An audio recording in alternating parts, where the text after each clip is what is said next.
nous avons été très intéressés. Je voudrais remercier d'abord, féliciter les directeurs de ce mémoire, les co-directeurs et tous les professeurs qui ont été appelés à pouvoir participer à ce jury. Je remercie également les participants. Mais je voudrais un tout petit peu revenir sur la préoccupation des professeurs en rapport avec la distribution de l'eau dans son quartier. Je reviens encore pour dire la régie de la société de la population. La satisfaction de la population, c'est notre raison d'être. L'eau au robinet de nos abonnés, c'est d'ailleurs la raison d'être de la régie. L'abonné voit les robinets chez lui, mais il y a de l'intelligence derrière les robinets. Dernièrement, le campus, j'ai même envoyé quelques canaux citernes de campus. Pourquoi? Parce qu'on a connu des problèmes. L'eau que vous recevez au campus ici vient de la rivière de Chili à partir de l'usine de Chili.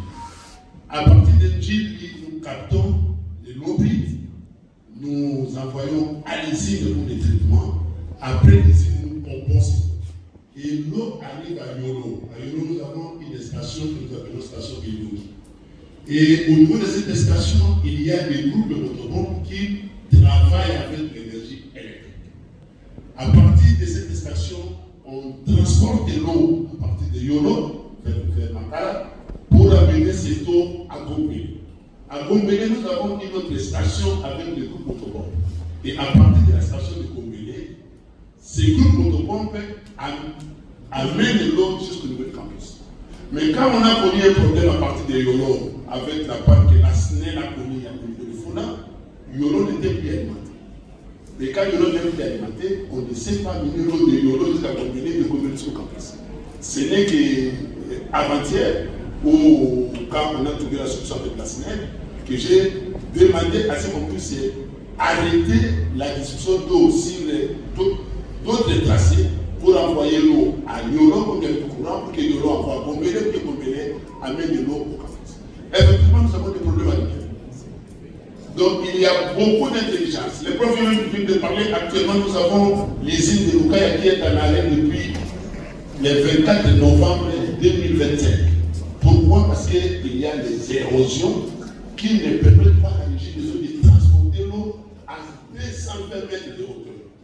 Et étant donné que la quantité est gagnée, si vous le faites, il y aura des dégâts qu'on ne soit mesurés. Parce que l'eau, c'est un problème de la nation, de souveraineté. Donc, le problème de la régie des eaux, c'est augmenter l'investissement. Donc, la main qui donne a toujours un moyen. On peut commencer un projet aujourd'hui, les études, mais le projet peut se réaliser dans 5 ans.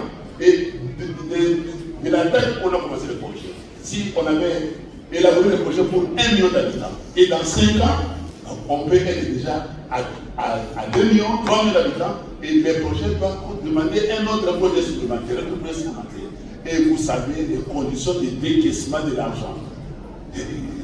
Il y a beaucoup d'indicateurs politiques, ainsi de suite. L'argent n'est pas de Doubi. On avait un projet à Goma, avec la Banque mondiale, mais avec la guerre qui éclatait, ce projet est aujourd'hui abandonné parce qu'on ne peut pas investir là où on n'est pas sûr de garantir la stabilité des investissements. Donc, le sujet étant très préoccupant pour nous, nous avons voulu assister à cette défense, étant donné que le budget, c'est pratiquement la boussole. Donc, vous ne pouvez pas voyager dans une entreprise sans vous faire au budget, sans évaluer qu'est-ce que vous êtes assigné comme objectif, comment est-ce que vous êtes en train de réaliser les différentes étapes de ces objectifs pour qu'à la fin, vous réalisez quand même des positifs.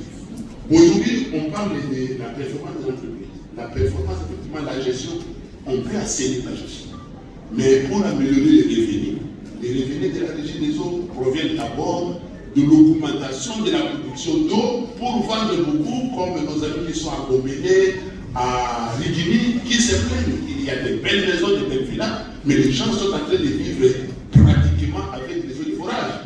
C'est ce qui fait qu'aujourd'hui, avec la Banque mondiale, le travail est en train d'être fait pour soulager la grande usine de Djili, de manière à ce que Djili ne puisse plus qui envoyait l'eau vers Bumbu-Séléba ou Ngiri, même une belle partie délimitée, tous ces quartiers seront pris en charge par l'usine de l'ozone qui va produire 330 000 mètres cubes d'eau par jour, la même année que l'usine d'Engie. En ce moment-là, l'usine d'Engie sera soulagée et vous avez constaté que dans vos quartiers-là, Guinée, Goméré, on a déposé des tuyaux. Ces tuyaux qu'on a déposés, c'est pour vous aider à vendre.